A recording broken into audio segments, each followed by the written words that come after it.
Okay, let's talk, since we're talking about famous men, maybe one of the famous guys of all time. I'm a big Prince guy.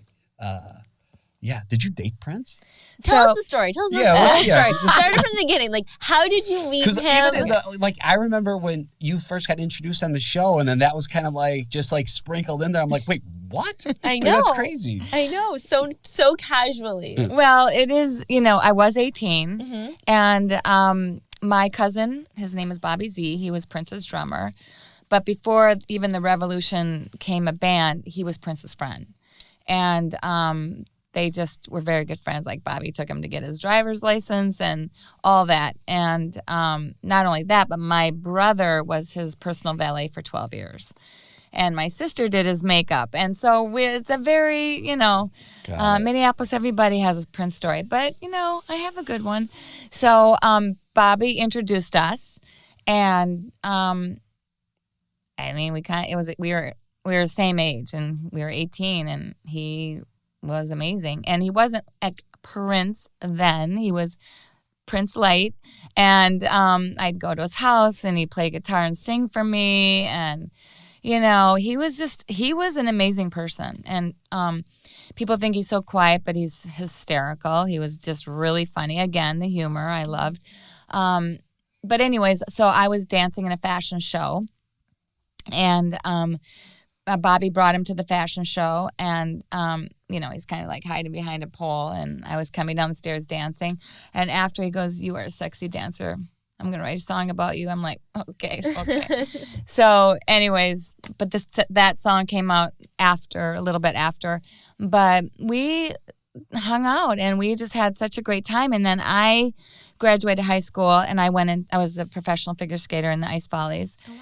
And then Prince started to become Prince. And every time, he'd be in a city, like especially like in LA at the Forum, he drove the limo up that ramp, and all the girls saw me get into the limo, and then he'd be writing me these amazing letters throughout my time in the Ice Follies, and the girls would get their wine, and back then we smoked, okay.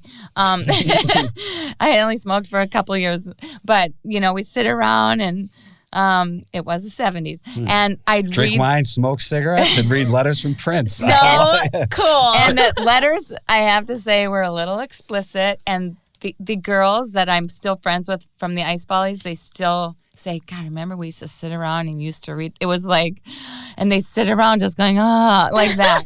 And that's awesome. Yeah, so it was just, and then I came home for Christmas break, and we were, again, no cell phones, and we had a plan to meet at this certain location at midnight. And then I was at my cousin's house at a party that was very close to this certain location, and I kept looking at my watch, and then I had an hour. It's 11 o'clock. I got an hour. It takes me 5 minutes to get there.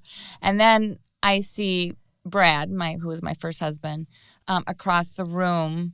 I had known him before, but I see him, and he is so handsome, and he's got these sleepy eyes, and we started talking, and I'm looking at my watch. It's 11:15, 11:30, 11:40, 11:45. I'm like, I had to make a game time decision. Yeah. Do I stay?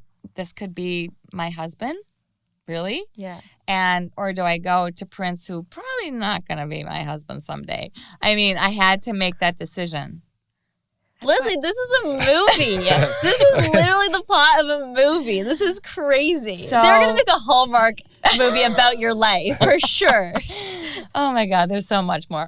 But anyways, so 11:50, whatever. And I just made that decision to stay with Brad because I looked at him and I'm like, you might be the one. Yeah, I did. I mean, I adored Prince, but at the end of the day, I knew that. I mean, I'm only 18, and that's and I have the show to go back to, and then I did another show after that in Europe. So, but I knew that Brad would be like he was in love with me 3 years prior to that. So, I made a decision, and we have this amazing son, Zach, and like I said, we're friends, but.